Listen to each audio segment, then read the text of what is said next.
ایک لمحے کے توقف کے بعد اس نے بتایا کہ وہ گزشتہ 2 دنوں سے چودھری نبی بخش کی زمینوں سے گنا ٹرالی میں لاد کر منڈی پہنچا رہے تھے۔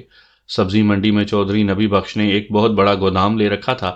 وہ اپنی زمینوں میں اگنے والے اناج کو اس گودام میں اسٹور کرتا تھا۔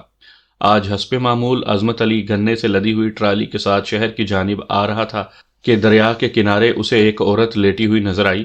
اس نے مراد علی سے کہا، اوئے مرادے، ٹریکٹر روک لے، ادھر ایک عورت نظر آ رہی ہے۔ مراد علی نے بریک لگانے کے بعد ادھر ادھر دیکھتے ہوئے پوچھا، عظمت علی تم کس عورت کا ذکر کر رہے ہو؟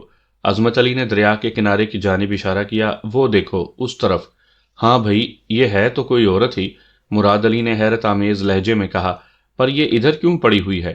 آؤ دیکھتے ہیں۔ عظمت علی ٹرالی سے نیچے اتر آیا۔ مراد علی بھی ڈرائیونگ سیٹ سے نیچے کود پڑا اور تشویشناک لہجے میں بولا، عظمت علی ذرا احتیاط سے، کسی مصیبت میں نہ پڑ جانا۔ اس دوران میں عظمت علی اس عورت کے نزدیک پہنچ چکا تھا۔